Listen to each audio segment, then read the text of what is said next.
Olha, o nosso convidado de hoje é o Dr. Rodrigo Lorenzi, advogado, que atua em diversas áreas aqui da cidade de Morro da Fumaça, atendendo toda a região. Então, o nosso convidado de hoje, bom dia, Dr. Rodrigo.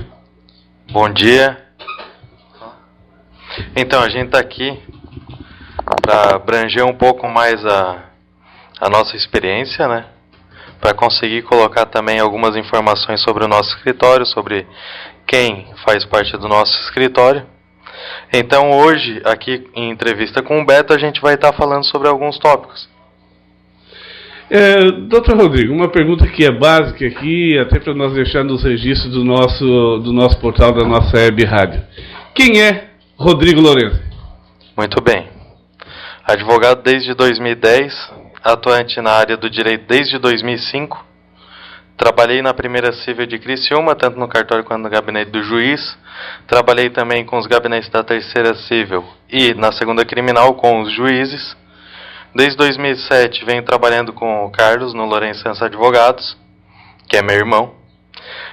Estou cursando pós-graduação em Direito Ambiental, junto com o Carlos Eduardo, que também está se especializando só que em Direito do Trabalho e Processo de Trabalho. A gente atua em conjunto em todos os processos. Ou seja, todo processo que for encaminhado ao nosso escritório, somos nós dois que atuamos. Uhum.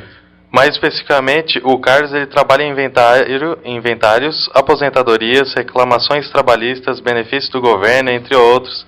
E eu sou mais especializado em divórcios, dissolução de união estável, guarda, pensão alimentícia, indenização por danos morais, contrato bancário, contrato de compra e venda e ação criminal de menor potencial. A gente não tem nenhuma carência em nenhum aspecto, a gente atua em todas as áreas mesmo, né? Uhum. Então, o foco do nosso escritório são esses que eu falei, só que de qualquer forma, qualquer outra ação que porventura surgir na cabeça de alguém, a gente sabe fazer e já estudou sobre isso. Está à disposição. Doutor Rodrigo, então vamos direto ao assunto. O divórcio é um assunto que está sempre no escritório de advocacia, é sempre bem lembrado, é sempre procurado.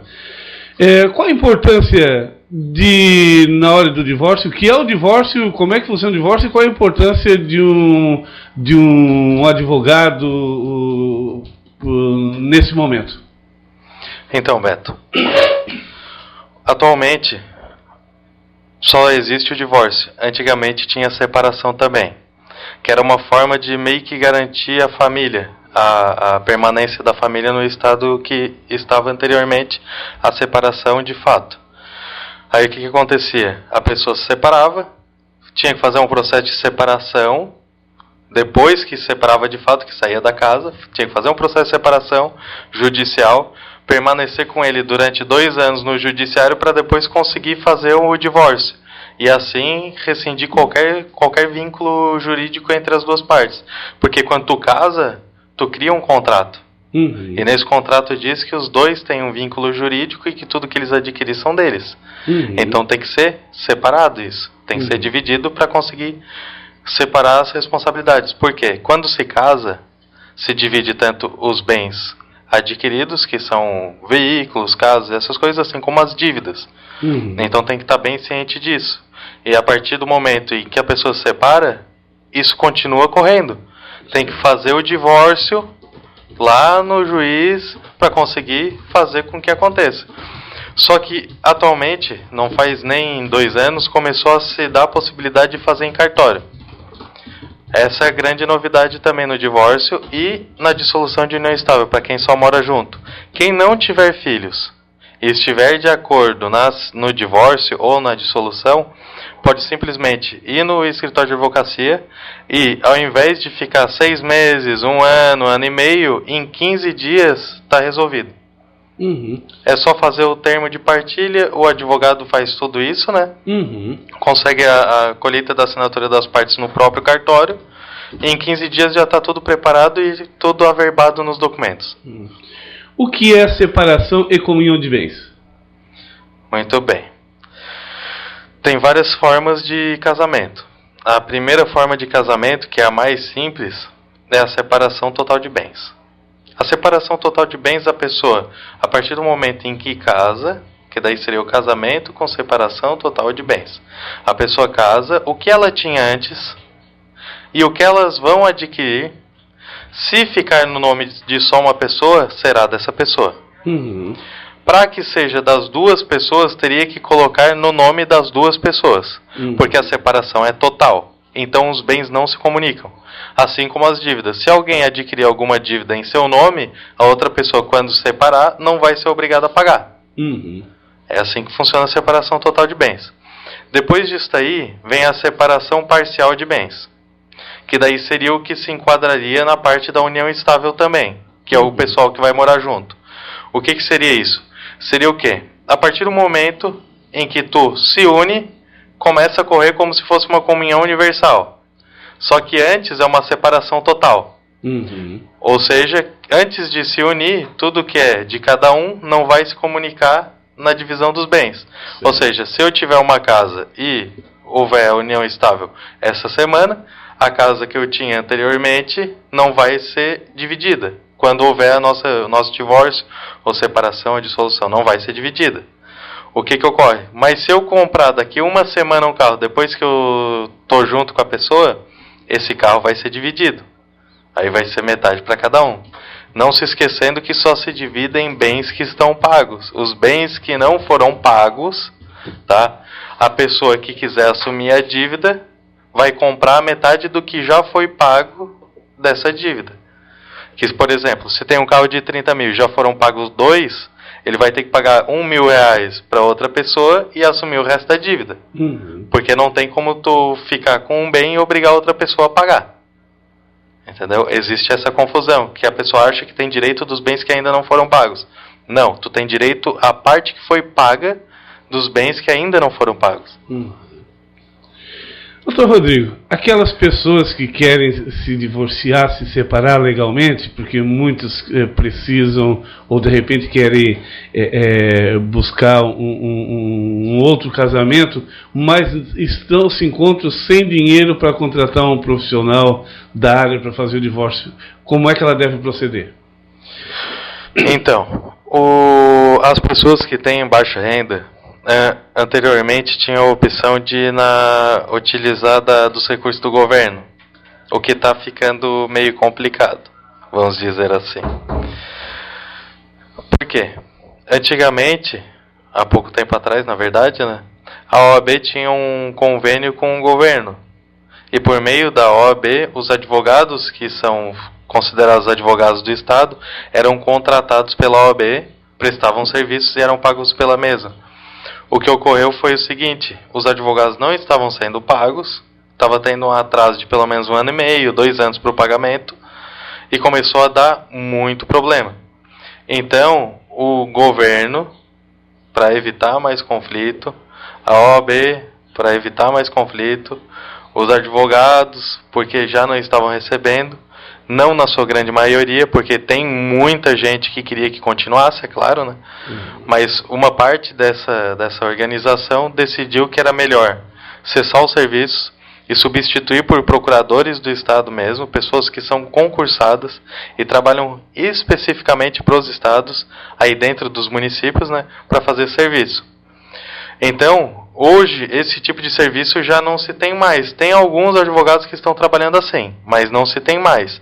O meio seria mesmo contratar um advogado particular, a não ser que exista uma Casa da Cidadania na sua cidade, que no caso em Morro da Fumaça atualmente tem.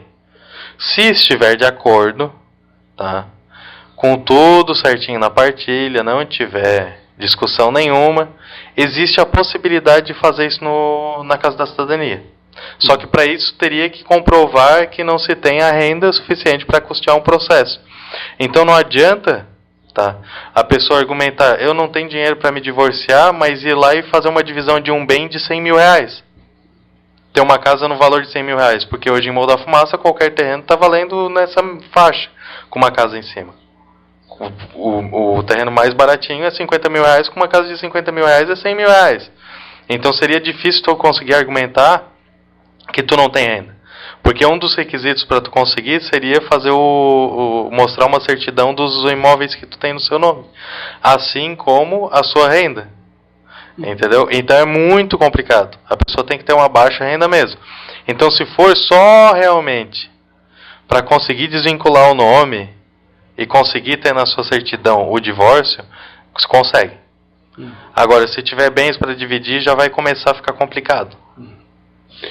Doutor Rodrigo, mais para a gente fechar essa questão, mais alguma coisa que eu não perguntei nesse sentido que você gostaria de esclarecer? Fique à vontade. Muito bem. Então, o que ocorre? No divórcio, na separação ou na dissolução, as pessoas acham que tem que se resolver só isso. Mas não é só isso que se resolve. Tem outras coisas que são muito importantes que são relacionadas à criança. Quando se tem uma criança, tem que ficar claro que ela vai ter que ter a guarda estabelecida para algum deles e vai ter que ter um valor estabelecido de alimentos para conseguir ajudar essa criança a ser sustentada pela pessoa que vai ficar com a guarda. Então, as pessoas acham que é simplesmente só se separa, divorcia, dissolve a união e está tudo certo. Não é assim.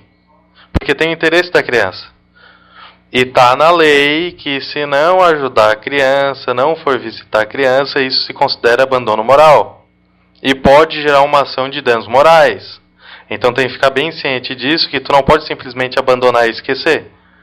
Tu tem que continuar dando assistência para a criança, tanto afetiva quanto a assistência material, que seria o valor da pensão. Hoje em dia, essa pensão é estipulada mais ou menos, porque não tem um valor fixo, depende também da renda das partes, né?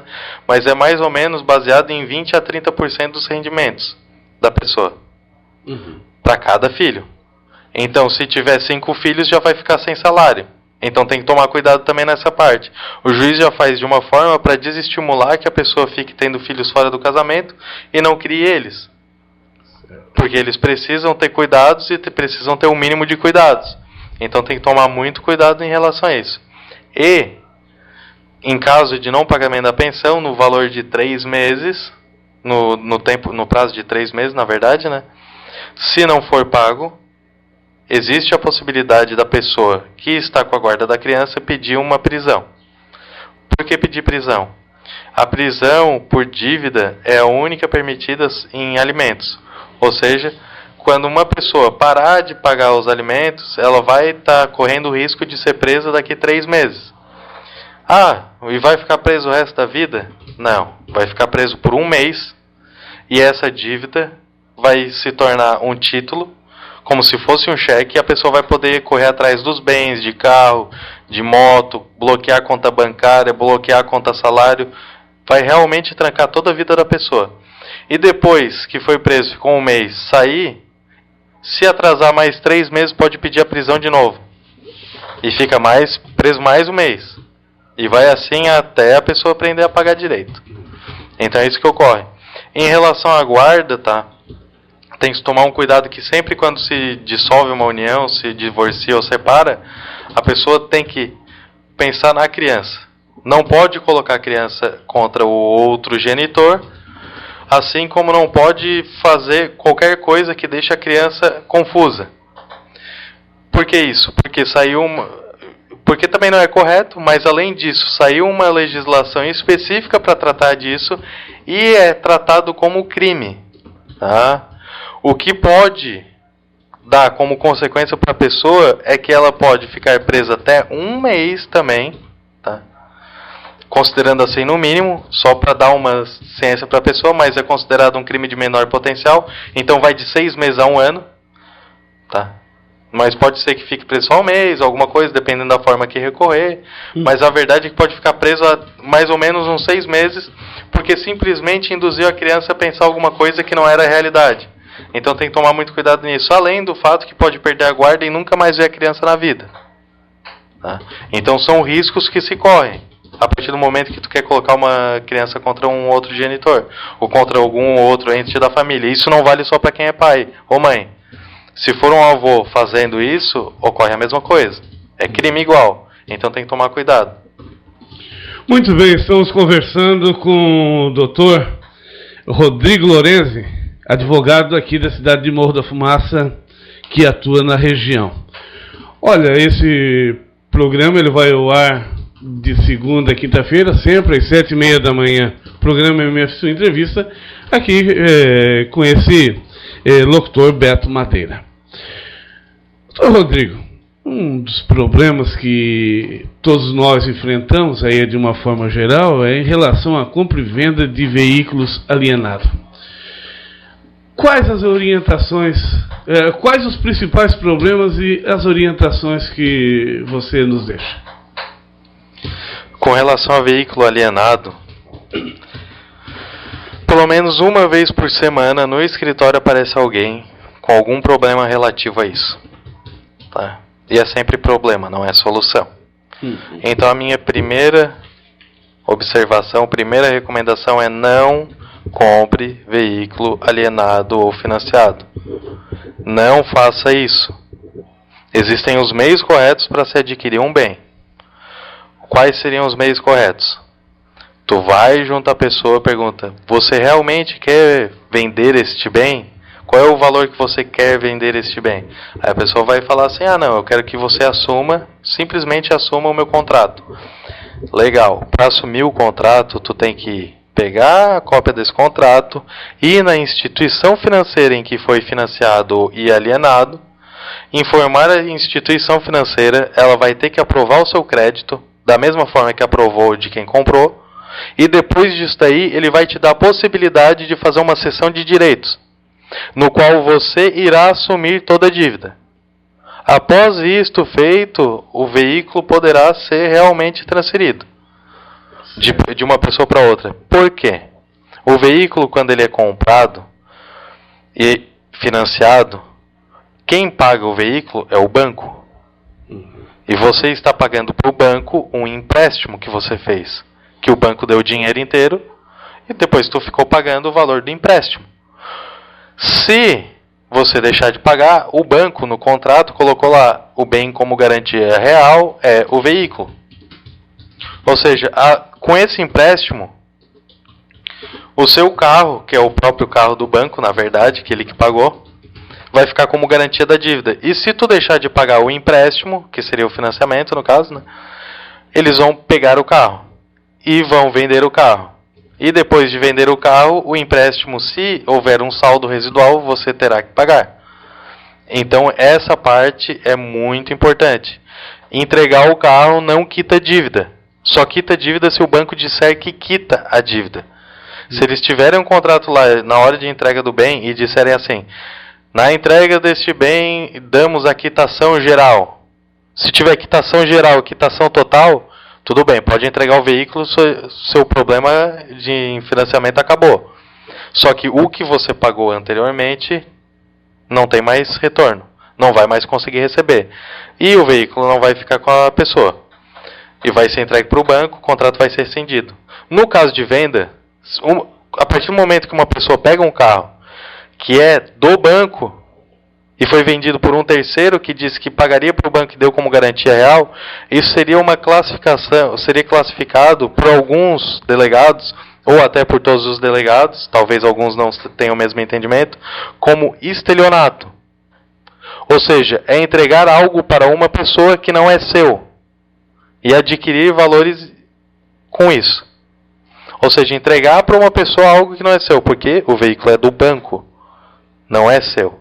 Então você não pode vender. O que você pode vender é o contrato de financiamento. Por isso que tem que ir até o banco, as duas partes, verificar a disponibilidade para fazer a cessão de direitos de um para o outro. Caso ocorra de alguém pegar esse veículo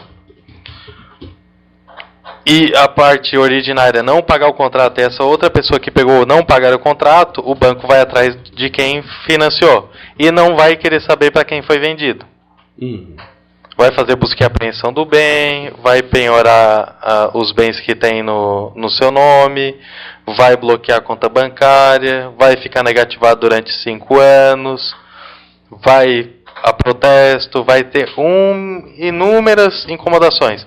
Então é mais fácil achar alguém que realmente tem interesse de assumir e possa assumir e levar essa pessoa ao banco, fazer a transferência, cessão de direitos, do que simplesmente comprar o carro sem pensar, né, que é o que ocorre. A pessoa não verifica que isso vai ser durante 72 meses, que é 5 anos, 3, 4, 5 anos pagando um veículo no valor de 600, 700, 800 reais por mês.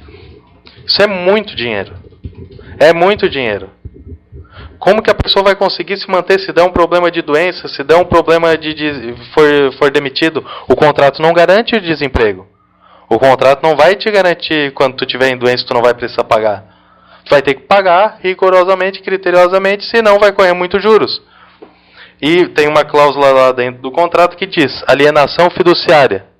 Pode ler que no teu contrato vai estar escrito alienação fiduciária. Que no caso de atraso de uma ou duas parcelas, eles podem dar como vencidas todas as parcelas e te cobrar o valor inteiro do contrato. Ou seja, deixou de pagar 2, 3 meses, já tem uma bomba na mão. O banco vai pegar o carro, não vai querer fazer acordo, vai te obrigar a quitar o carro, vai querer cobrar uns juros absurdos. E isso não tem uma revisão. Deixou de pagar, não tem revisão dos juros.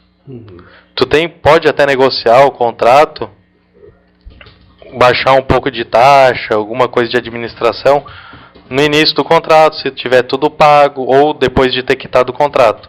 Mas de parcelas atrasadas, não tem como. Tá? Então tem que ficar ciente de que vender carro alienado é crime. Tá? Carro financiado é crime porque o carro não é seu. O máximo que pode ser feito é verifica junto à instituição financeira se é possível fazer a transferência.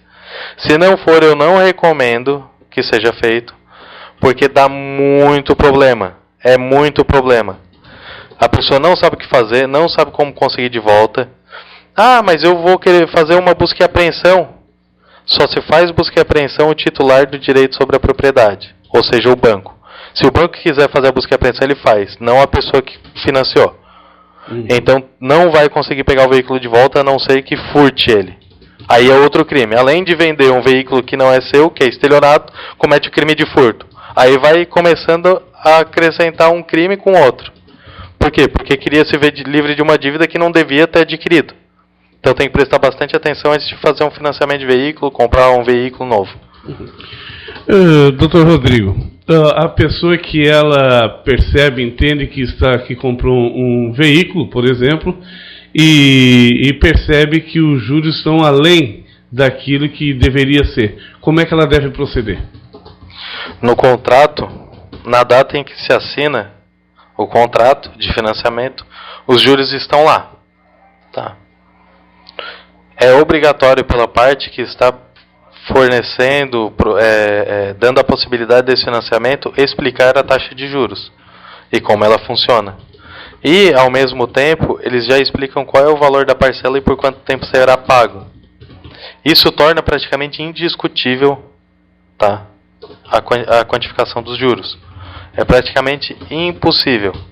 O que se consegue baixar são os valores cobrados por boleto, uma taxa de administração ou aprovação de crédito, coisas básicas que pode, dependendo do valor do contrato, pode dar em torno de uns R$2.000.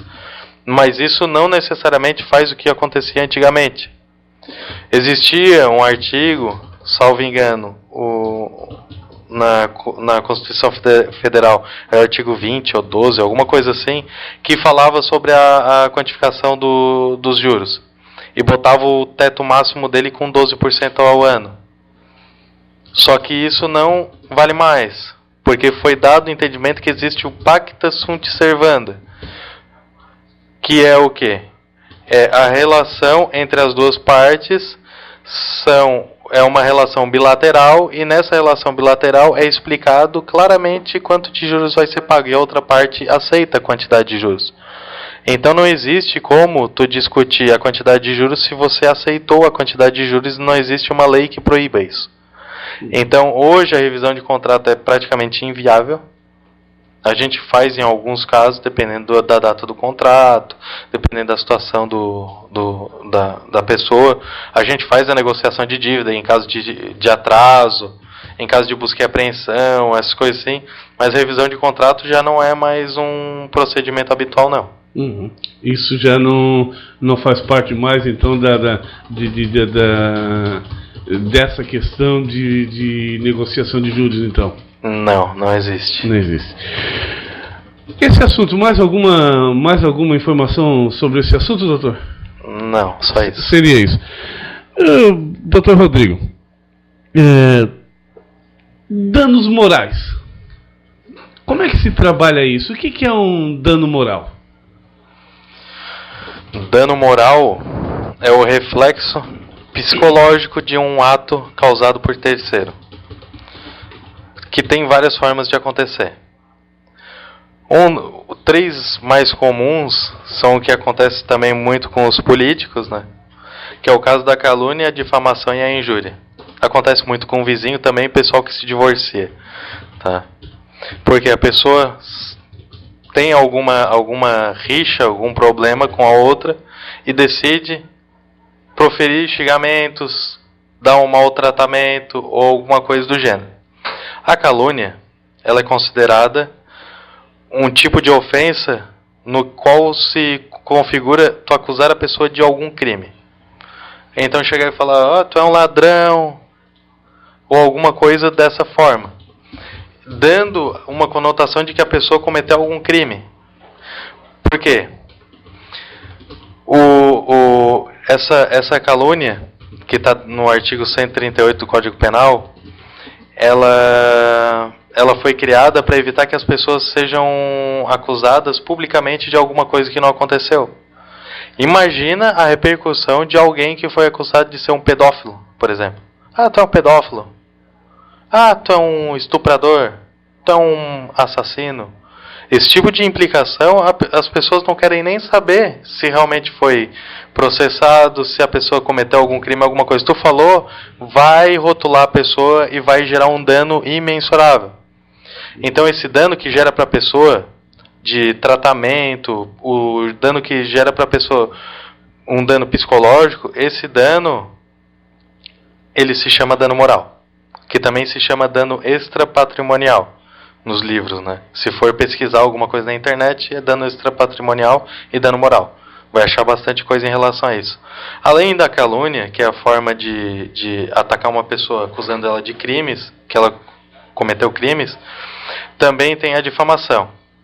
A difamação está no artigo seguinte, que é o 139, e ela é tratar a pessoa de uma forma desonrosa, que seria mais o que eu vou dizer é, a gente está num grupo de pessoas e eu na frente de todo mundo te tratar de uma forma desonrosa e não te acusando de algum crime, tipo falando assim, tu é um baita de um chato, tu só incomoda a gente, não sei o que lá, e todo mundo vendo isso e a pessoa sendo ofendida na frente de todo mundo. Isso seria tratado como difamação. A difamação tem a mesma consequência do dano moral. E além da calúnia, a difamação tem a injúria, e todos eles são também processos criminais, considerados como contravenção de menor potencial, que tem que ser colocado por meio de advogado. Pode ir na polícia falar sobre isso, mas só vai ser colocado por meio de advogado mesmo, tá? Aí a difamação é essa parte de tu ofender a pessoa num grupo de pessoas, e também tem a injúria, que é tu ofender a pessoa, tá? Só que só tu e a pessoa, diretamente. A difamação pode ser uma notícia, tu botou num site, passa 2, 3 semanas, uma pessoa lê e se ofende. Isso seria considerado difamação. Só que é claro que tudo isso tem que ser verificado, tem o devido processo legal, e depois de verificar se é crime ou não, se deu um dano ou não, vai ser indenizado ou vai ser condenado a prestar alguma coisa. No caso de calúnia, difamação e injúria, geralmente é feita uma transação penal, quem não é reincidente, quem nunca teve um processo criminal, né? E a pessoa vai ter possibilidade de ficar durante uns 2 anos assinando a folhinha lá no fórum todo mês e prestar uma cesta básica para pai, para alguma instituição de caridade. Uhum. O preconceito está relacionado? Sim, claro. Tanto na difamação quanto na injúria. Porque ter uma cor de pele não é crime, né? Então seria sim, tá? Só que tem uma lei específica em relação a preconceito racial, tá? Aí é outra coisa totalmente diferente. Uhum. Aí, nesses casos aqui que eu falei, não tem a prisão imediata. Tá? No caso de crimes em função da cor da pessoa, tem a prisão e não tem fiança. Então não adianta fazer conversinha se tiver prova realmente de que a pessoa cometeu o delito, né? Que geralmente é testemunhal ou alguma coisa de gravação, a pessoa não vai conseguir sair tão fácil. Vai ter que cumprir a pena, fazer uma transação penal, tentar sair, ver se consegue o perdão da pessoa que ofendeu. É mais complicado. Muito bem, estamos conversando com o Dr. Rodrigo Lorenzi, advogado da cidade de Morro da Fumaça. Nesse assunto, fechou, doutor? Mais alguma só queria falar mais uma coisa, que recentemente as pessoas estavam entrando com uma ação de dano moral contra o Serasa. Essa ação de dano moral contra o Serasa, ela tem, na verdade, contra o Serasa tem várias ações de danos morais, né? Porque se trata da manutenção do nome da pessoa. Certo. Então, se de alguma forma alguém te prejudica, que seria no caso uma difamação, vamos considerar assim, né? Tu falar para colocar num cadastro público de que essa pessoa é um mau pagador, sendo que a pessoa nunca deveu nada. Isso gera um dano moral, porque é uma difamação. A pessoa está falando, ó, ele é um mau pagador. Só que se tu tá lá com o recibinho na mão da parcela e tá negativado, o ato de manutenção é considerado indevido. E essa manutenção indevida gera um dano moral. E esse dano moral, tu consegue reparar ele somente por via judicial. Se tu ligar para a instituição, ela simplesmente vai dizer, em uma semana a gente tira o teu nome aqui. Já que tu mostrou o recibo, a gente tira o teu nome. Aí a pessoa acha que deu. Não. Olha o reflexo do que aconteceu em relação a isso. A pessoa tomou conhecimento quando foi efetuar uma compra e não pôde efetuar essa compra. E quem estava no estabelecimento, atrás dessa pessoa, olhou para ela e provavelmente riu. Fez chacota. Ou fez aquela cara de, tipo, de desdém ou de... ele não tem condições de pagar, que chato, não sei o que lá. Alguma situação se criou que foi constrangedora. Sempre. Dificilmente. Tá? A não ser que a pessoa já é um devedor quanto mais, daí já tem 5 dívidas além dessa daí que foi cobrada indevidamente. Aí a pessoa não vai se sentir ofendida. Mas se a pessoa sempre esteve em dia com seu nome, uma dívida que aparecer vai ser uma ofensa gigantesca. Principalmente, tem pessoas que nunca responderam o processo, nunca deixaram de pagar uma dívida e aparece alguma coisa desse gênero. É chocante. Depois é a classificação que o Serasa está dando para as pessoas, né, doutor Rodrigo? É uma classificação. Além disso, tá? Agora, nesses últimos dias, agora já se encerrou, mas nos últimos dias as pessoas estavam recorrendo a uma indenização por dano moral por uma nota que estava sendo dada às pessoas, que é o chamado score. Esse score ele ia de 0 a 1000. E nessa pontuação, conforme o teu histórico regresso, mesmo tu tendo pago as dívidas ou elas tendo sido consideradas extintas, né, prescritas, porque depois de 5 anos a dívida some, né? Então, se depois de 5 anos a dívida some, a pessoa não tem mais como você ter a sua manutenção ali. Ou seja, teoricamente a nota teria que estar em 1000, porque a pessoa pagou tudo. Ou não tem mais nada a ser pago porque a outra pessoa não cobrou. Assim como uma pessoa que pagou tudo certinho, nunca deveu nada, e essas coisas, também tem que ter 1000.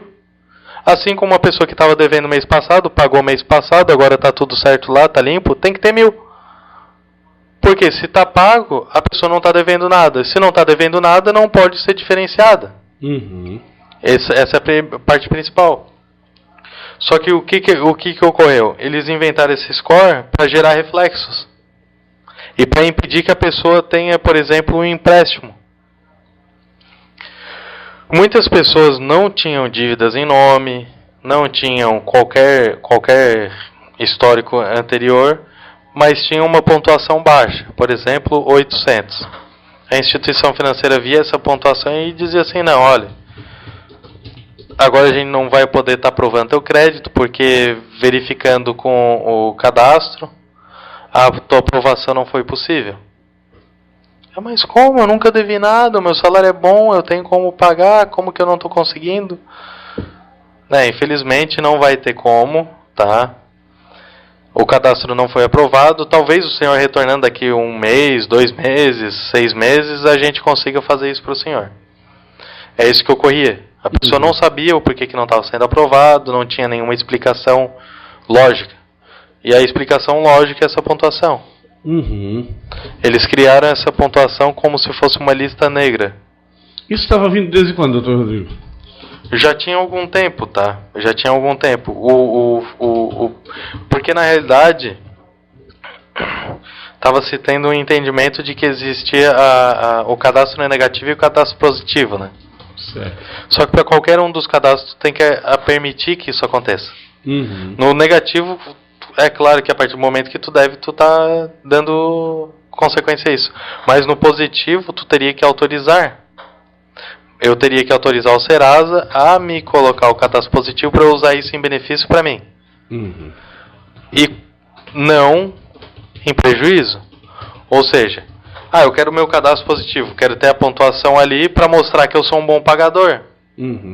Então legal, o Serasa coloca ali no meu cadastro. Só que ele não pode colocar e isso gerar um efeito extremamente contrário. E as pessoas acharem que eu sou um mau pagador. E ainda colocar sem minha autorização. Então o que estava acontecendo é o quê? Todas as pessoas que não permitiram, não deram autorização para colocar essa pontuação, que estavam pedindo indenização por dano moral, por quê? A manutenção indevida do cadastro de crédito gera dano moral. Tacitamente, objetivamente, ou seja, não existe discussão. Tá? Manutenção indevida gera o dano moral. Então todas as pessoas que tinham essa pontuação têm o direito de receber. Agora, quem foi lá, consultou o cadastro e viu não tem mais a pontuação, que está zerado agora, não vai mais conseguir utilizar de tal ação e possuir essa pontuação. Porque a prova tem que ser clara, tem que ter uma prova concreta. E essa prova é o extrato que tinha do Serasa. Sem ele não se consegue comprovar. Teria que ter algum documento comprovando que o crédito não foi aprovado, então. Mas daí seria muito complicado. Muito bem, estamos conversando com o Dr. Rodrigo Lorenzi, advogado, hoje aqui no nosso portal, no nosso programa MF Sul Entrevista, que vai ao ar, ao vivo, de segunda a quinta-feira, a partir das 7h30 da manhã. Dr. Rodrigo, mudando um pouquinho de assunto, o que é um inventário? O inventário é como se fosse um grande livro. E nesse livro tem todas as coisas que são de uma pessoa ou de uma família. Dentro desse livro, que tem vários bens e coisas, são verificados quais são os possíveis de divisão e quem tem direito a eles. Isso seria um inventário. Seria verificar os bens que se tem, listá-los para uma possível divisão. E inventariar seria isso. O processo de inventário, ele deve ser imediatamente tomado. Se tem o prazo de 60 dias, salvo engano, mas o correto é, deu falecimento, tem bens, já dá o encaminhamento, porque vai ter que tirar a certidão de óbito, vai ter que juntar a documentação de todos os possíveis herdeiros, vai ter que fazer o processo para colocar ele em 60 dias. Então aí tem que tomar muita atenção. Tem que ir bem antes, já fazer tudo certinho, para não ter problema de pagar mais 2 ou 20% em cima dos 2% dos bens. Que tem uma transferência, que se chama o ITCMD, que é Imposto de Transmissão Causa Mortes. Esse imposto, ele tem uma majoração a partir do momento que tu fez o prazo fez o processo depois do prazo. Então tem que, deu falecimento, tem bens para dividir, já leve isso no advogado, para ele já te informar qual é a documentação necessária para já providenciar o inventário quanto antes. Tá? Porque sem esse inventário, se porventura alguém quiser transferir vender o bem, transferir um veículo, fazer qualquer coisa, não vai conseguir. Tá? Alguns dizem, não, eu vou ali, dou um jeitinho, eu transfiro. Não dá. só depois do falecimento, só por meio de inventário. Se conseguir alguma coisa desse gênero, não por meio de inventário, se algum herdeiro foi prejudicado, ele tem até 2 anos para entrar com uma ação pedindo anulação de transferência de bem, anulação de venda de bens, entendeu? Então tem que ser uma coisa clara e todos os herdeiros vão ter que estar assinando. Então tem que tomar muito cuidado em relação a isso também, assim como os outros institutos que eu falei. Tem muita coisa importante aí. O inventário é uma delas. Muita gente tem rixa com um irmão, com outro. Ah não, porque eu cuidei da casa. O nosso pai ou mãe que estava aqui, eu que fiquei cuidando, eu tenho direito à casa. Não. Isso só teria direito à casa se tivesse anteriormente pactuado com todos os irmãos. Ó, eu vou cuidar dele ou dela. Em consequência disso, a casa vai ficar comigo. Todo mundo, vai, com certeza vai. Então vamos assinar aqui. Certo. Vão levar no advogado, vão fazer um termo de cessão de direitos e a turma vai assinar. Aí sim, tu pode ter a garantia de que a casa será tua quando houver inventário. Caso contrário, como é que funciona o inventário? O inventário, se os 2 cônjuges estão vivos, né? Cada um tem 50% dos bens na comunhão universal. Se um vier a falecer, só vai ser divididos metade dos bens, porque os outros são da pessoa que ainda está viva e não se faz inventário de pessoa viva. Eu quero meu direito à herança só depois que a pessoa falecer. Então eu vou matar a pessoa. Se matar a pessoa, perde o direito ao inventário. Porque é uma das consequências, numa das atitudes que tira da pessoa qualquer direito sobre o inventário. É tu matar a pessoa do qual tu tem direito à herança. Uhum. Então não adianta, não, eu vou te matar, então. Não vai dar certo. Uhum. Vai perder todo o direito. Então o que ocorre? São divididos apenas 50% dos bens. Se tem 4 filhos, aí seria metade dos bens dividido em 4. Né? Isso já pode fazer em seguida, a partir do falecimento do primeiro do cônjuge. Só que, além de ser dividido em 4, a outra pessoa que ainda está viva tem direito a metade dos bens também. Como herdeiro, porque já tem 50% como titular de direito, é meu. Só que a outra pessoa veio a falecer, eu também tenho a minha ação. Tenho uma parte a receber. Então seriam 75% da pessoa, que é o viúvo ou viúva, e os outros 25% para divisão. Ou seja, é quase irrisório. Uhum.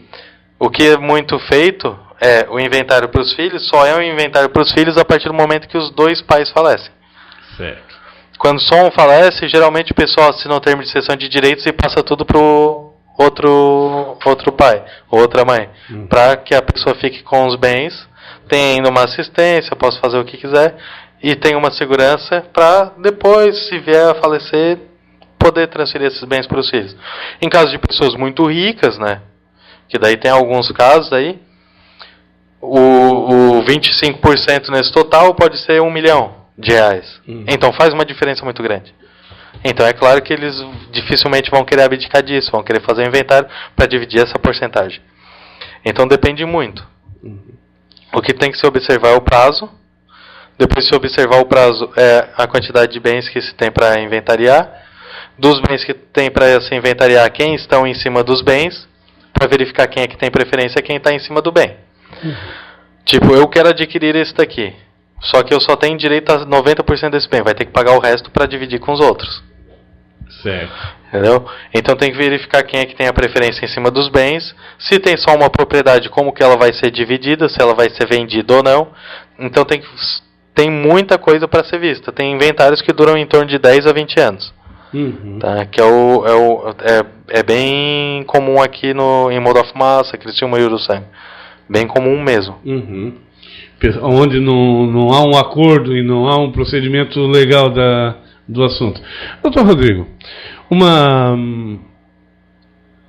quando uma pessoa ela tem um bem, ela quer já fazer divisão para os filhos, ela pode fazer isso ainda em vida? Pode. Isso se chama antecipação de herança. É possível antecipação de herança? É. Só que ela tem que ser feita da maneira legal o qual observa o inventário. seria como se fizesse o inventário antecipadamente, que é antecipação de herança, né? A palavra antecipação é para isso. Seria o quê? Eu tô vendo que já tô meio... já não tô mais aguentando, eu acho melhor já passar tudo para os meus filhos, aí eles não têm incomodação de fazer inventário, mas como eu gosto mais do caçula, eu vou deixar metade pro caçula e o resto pros outros. Tem mais 4. Então os outros 4 vão ficar com metade da metade, da metade, da metade, da metade, e o meu preferido vai ficar só com a metade. Ou seja, privilegiar alguém é proibido. Se os outros quiserem, eles podem entrar com uma ação pedindo a anulação da antecipação. Porque tu só pode doar um bem que é seu para um filho no limite do direito da herança dele. Caso contrário, tem que ser vendido. Então, o que é comumente feito é a venda do pai para o filho. Alguns são um pouco mais ardilosos, que fazem a venda para um terceiro, aí fica o nome do terceiro durante uns 2 anos, depois vende para o filho. Só que a partir do momento que está no nome do terceiro, o vendedor original faleceu, não existe mais nenhuma prova. Se o terceiro não quiser transferir, ele não transfere. É um risco que se corre. É um risco altíssimo. Não, mas eu tenho contrato de gaveta. Contrato de gaveta não necessariamente é válido. Tem que tomar cuidado. Tem que verificar isso daí também. E a partir do momento que a pessoa se habilitar ali, ou for verificado por um dos outros herdeiros que teve alguma fraude, alguma coisa, pode ser anulada a venda, volta tudo no original para ser feita a partilha. Nesse caso de venda é complicado saber. Por quê? Como que eu vou provar que ele não pagou o valor realmente pela propriedade? Não é? Fica bem complicado. Mas se é diretamente de um pai para um filho, os outros filhos vão ter ciência de qual é o salário dele, vão ter ciência de se ele tem possibilidade de pagar ou não, dependendo da quantidade da propriedade, e se for transferido ou alguma coisa assim, tem que ser feita uma conversa. Tem que dizer assim, olha, esse bem não podia ter sido antecipado, se porventura o pai ou a mãe vier falecer, a gente vai abrir o inventário e vai botar ele no meio. Se é o único bem da família, por exemplo, você só tem uma casa, e o pai antes de falecer vai lá e transfere tudo para o filho, vai dar anulação da partilha de certeza, vai ser feito inventário dividido, vai ser vendida a casa dividida. Não existe isso. É direito, vai, se a pessoa... É claro que tem gente, não vale incomodação. Se não vale incomodação, tranquilo, deixa a vida, continua a vida. Agora, tem pessoas que não têm nada, a chance de ter um pontapé inicial seria, né, um valor ou um bem, pelo menos para conseguir parar de pagar o aluguel, elas perdem a sua oportunidade, então tem que correr atrás do tempo perdido, então daí sim. Doutor Rodrigo, infelizmente nosso tempo está chegando ao final. Nós convido desde já para voltar outras vezes para falar sobre outro assunto ou reforçar alguma coisa nova que venha a acontecer, venha se restabelecer nesses assuntos que acabamos de trabalhar aqui hoje. Mas eu quero agradecer e deixar para as suas considerações finais. Então, eu agradeço, o espaço. Tenho um apreço mesmo pelo Beto Madeira, grande pessoa, atuante aqui na sociedade. Se candidatar, eu voto de novo. Muito obrigado. E eu também queria só ratificar que a gente está abrindo uma filial ali no Centro Comercial São Valentim, que vai dar a possibilidade do pessoal estar mais perto do centro, né? Poder ir a pé, ter um acesso mais fácil, porque o nosso escritório fica ali perto na mesma quadra do Conselho Tutelar, então às vezes é um pouquinho mais penoso para a pessoa ir até lá. Então a gente vai ter mais um escritório, além do de Criciúma, então são 3 escritórios agora, né? Então só queria já antecipar para o pessoal. Quando é que vai ser a inauguração ali da sala? A inauguração a gente pretende fazer no máximo em 2 meses, tá? Porque tem toda a questão de ambientalização do local, tem que fazer a recuperação do local também e os alvarás, né? Que não é fácil para ninguém. O advogado também tem que correr atrás da papelada para liberar tudo. Então, a princípio, no início de dezembro já vai estar aberto e funcionando. Doutor Rodrigo, muito obrigado e volte sempre. Obrigado, Beto. Muito bem, acabamos de conversar com o advogado, o doutor Rodrigo Lorenzi, aqui no nosso programa MFC Entrevista. Eu volto na próxima oportunidade. Um grande abraço. Até lá.